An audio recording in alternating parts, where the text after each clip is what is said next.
E ontem você viu aqui no Arena Eleições alguns trechos da entrevista de Lula ao WW Especial Presidenciáveis. Por conta disso, a gente vai conversar agora com o ex-ministro da Justiça e ex-juiz Sérgio Moro, justamente porque ele foi citado pelo candidato do PT ao falar sobre corrupção e lava-jato. Ministro Sérgio Moro já está por aqui, vamos só conectá-lo para eu dar boa noite para ele. Seja muito bem-vindo aqui ao CNN Prime Time. Eu só quero trazer esse trecho da entrevista, ministro, para depois, então, nós já começarmos a nossa fala para ambientar tudo daquilo que a gente vai trazer um pouquinho aqui. Vamos acompanhar, então, este trecho da fala do candidato Lula ao William Vac, aqui na CNN Brasil, e seguimos com Sérgio Moro logo em seguida. A delação premiada foi com que muita gente ficasse rico. Ora, o que eu posso te dizer é o seguinte...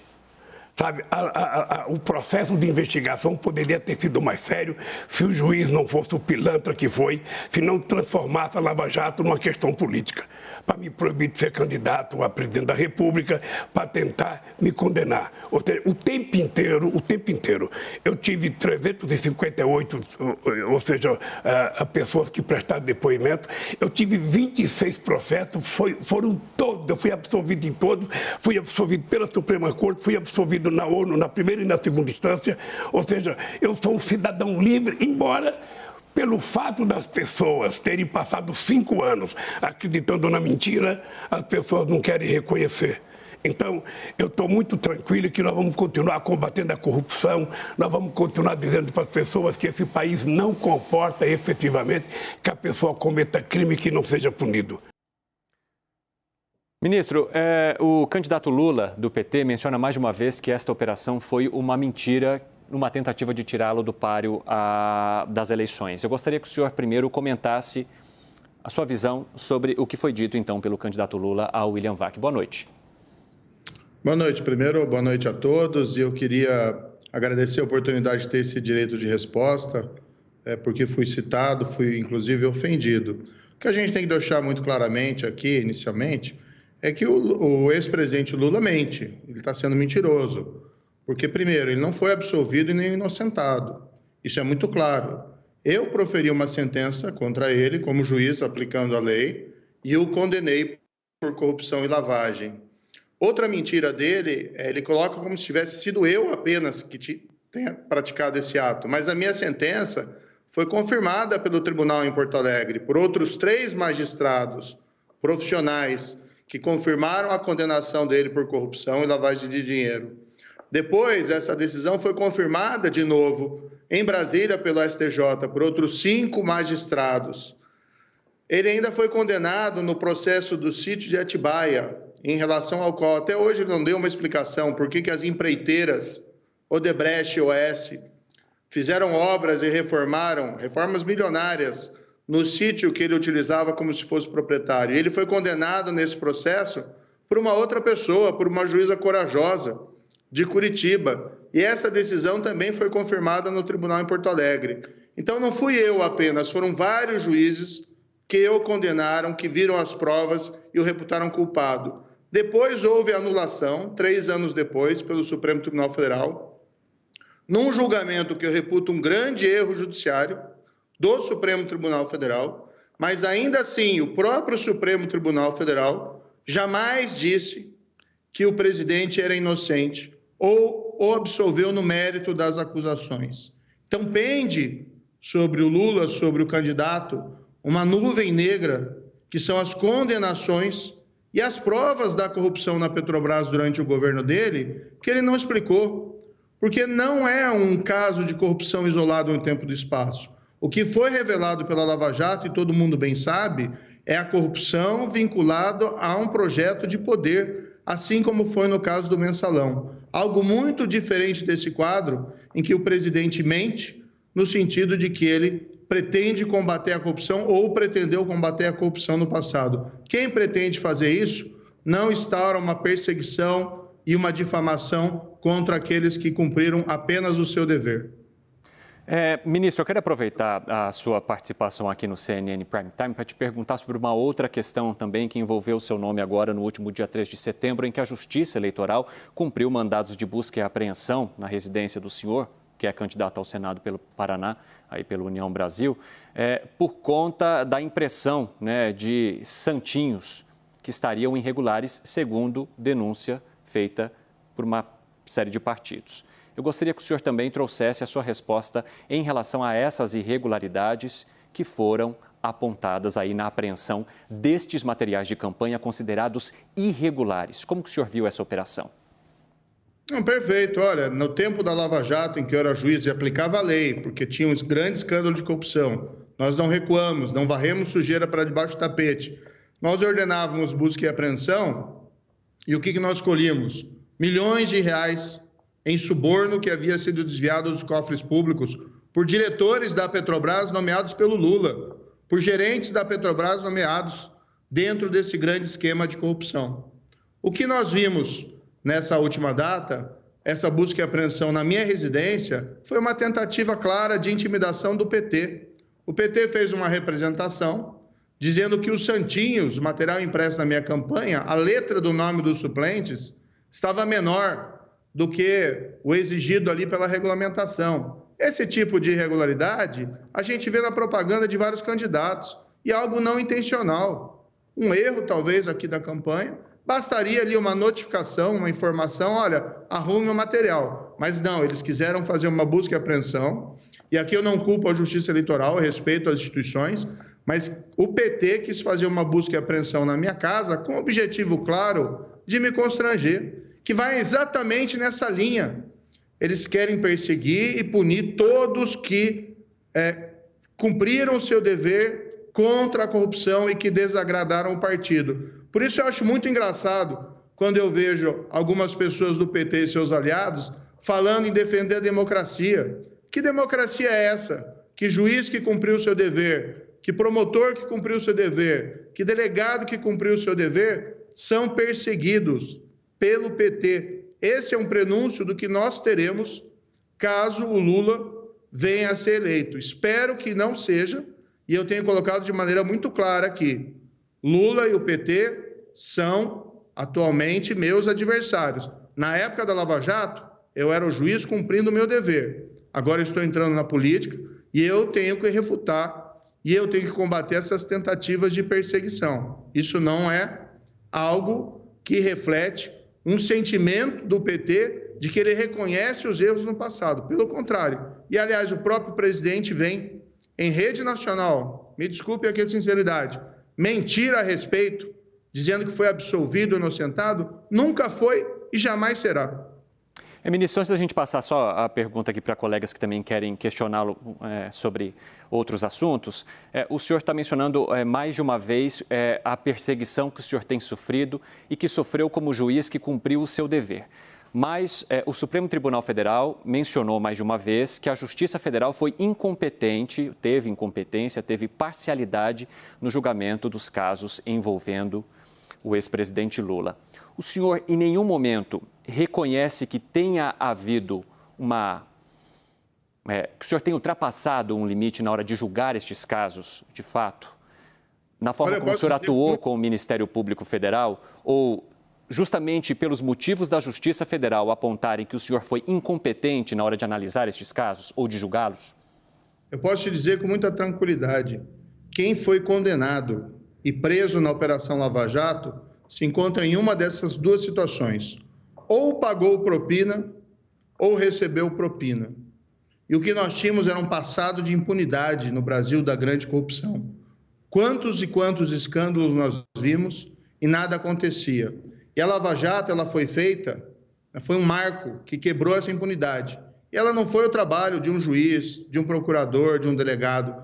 Foi um trabalho da sociedade que deu apoio. Começou aqui no Paraná, teve um grande apoio da população paranaense. Muita gente me diz, inclusive, que só foi possível porque começou no Paraná. Depois ganhou um apoio da opinião pública nacional, daqueles milhões de brasileiros que saíram às ruas protestando. Então, todas essas pessoas foram enganadas. Não tem 6 bilhões de reais que a Petrobras já declarou oficialmente, que retornaram aos cofres da Petrobras por conta da investigação da Operação Lava Jato. Eu ouço, às vezes, falar de excessos da Operação Lava Jato. Quais foram os excessos? criminosos que foram presos, isso é império da lei, isso é governo de leis, é assim que se faz aí uma grande democracia. Agora, eu estou me colocando como candidato ao Senado, pelo Paraná, eu quero retomar essa bandeira do combate à corrupção, da segurança pública e levar isso para o Senado, porque a gente precisa ter um Senado forte e atuante para combater esse tipo de patifaria e evitar a volta da corrupção do PT, caso ganhe as eleições. Espero que não aconteça. O senhor terá o espaço que cabe ao senhor para justamente contar suas propostas e falar de sua campanha eleitoral, mas agora eu quero passar uma pergunta aqui ao nosso colega Yuri Pita. Vamos lá, Yuri. Obrigado, Evandro. Boa noite, ministro. O senhor falou que eu ia perguntar ao senhor, mas acho que o senhor já respondeu a minha pergunta quando o senhor disse que o PT é o seu adversário, que o senhor entrou na política.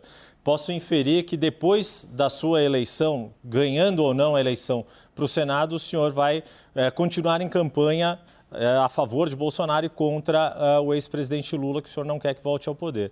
Mas o senhor falou também que a Lava Jato foi o primeiro momento em que houve condenação de autoridades, sendo que o senhor mesmo participou no gabinete da hoje presidente do Supremo Tribunal Federal, Rosa Weber, como juiz, da ação penal 470, o julgamento do mensalão, que levou à prisão ex-ministros como José Dirceu, ex-deputados como Roberto Jefferson, Valdemar Costa Neto, hoje presidente do PL, ao qual está afiliado o presidente Jair Bolsonaro.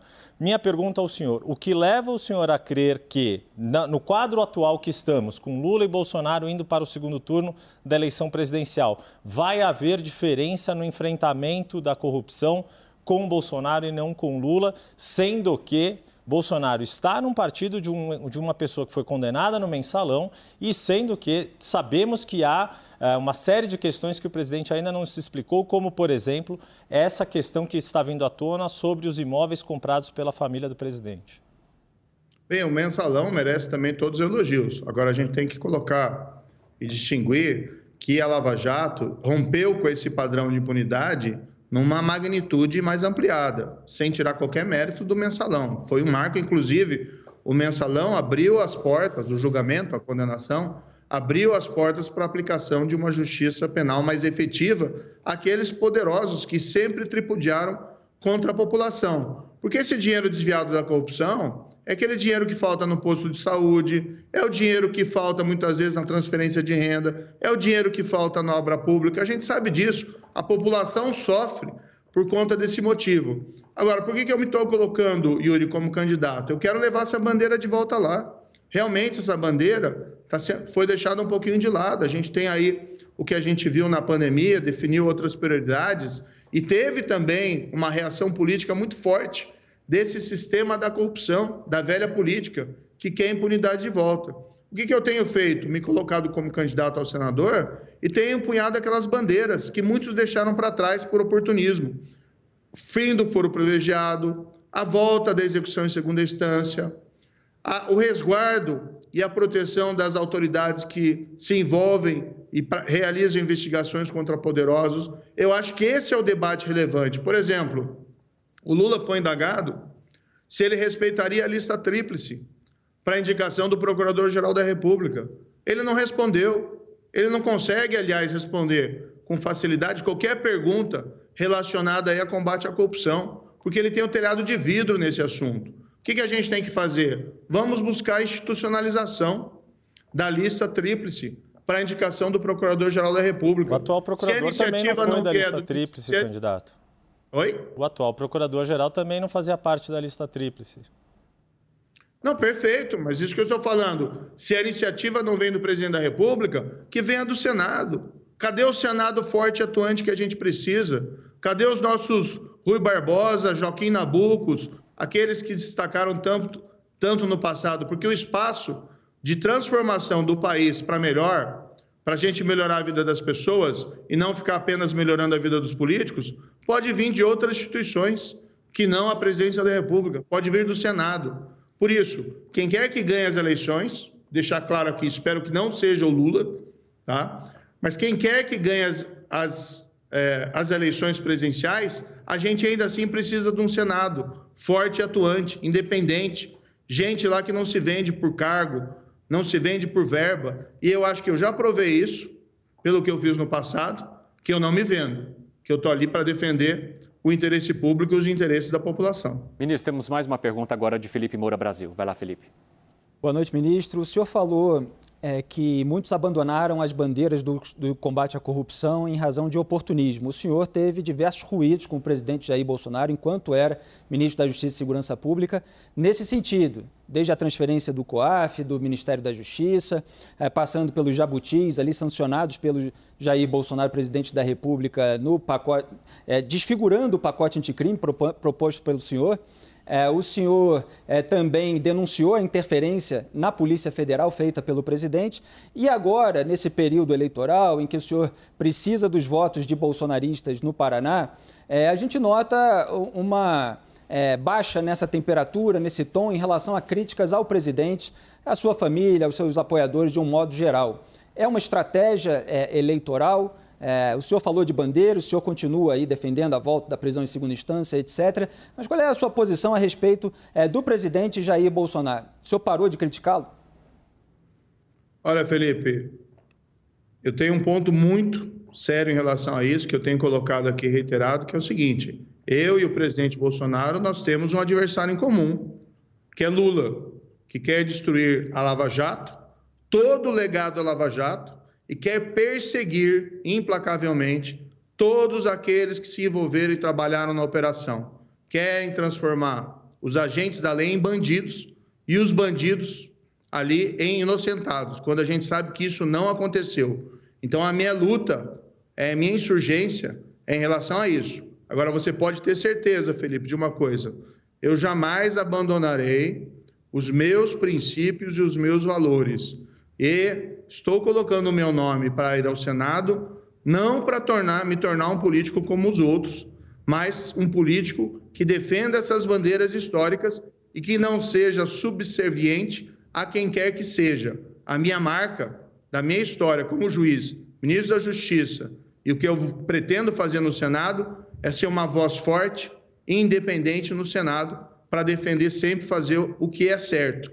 E o que é certo é voltar, sim, o combate à corrupção com toda a sua força. E a gente levar essa credibilidade que a gente construiu nessa área para outros temas, como, por exemplo, segurança pública, que a gente fez um trabalho muito, permita que me dizer, mas acho que foi muito bom no Ministério da Justiça, tanto que a gente conseguiu reduzir os índices de criminalidade, mas também levar para outros temas importantes para a população, que é a saúde, educação, geração de emprego e geração de renda. A gente até estava vendo aqui anteriormente o programa da CNN, se falava do problema da fome no Brasil. Claro, tem que enfrentar políticas públicas robustas. Agora, a gente não consegue fazer nada disso se a gente não partir do pressuposto da honestidade e da integridade. Não podemos abandonar o combate à corrupção. Ex-juiz Sérgio Moro, ex-ministro também, agora candidato ao Senado, muito obrigado pela participação aqui no CNN Prime Time. Boa noite. Muito obrigado, foi sempre um prazer falar com vocês e eu fico feliz de ter esse direito de resposta, porque eu tenho sido reiteradamente ofendido com base em mentiras pelo ex-presidente Lula e tem que ter um espaço para a gente poder responder a todas essas mentiras e pontuar exatamente o que aconteceu na Lava Jato e o que foi revelado e quem é de fato o pilantra nessa história.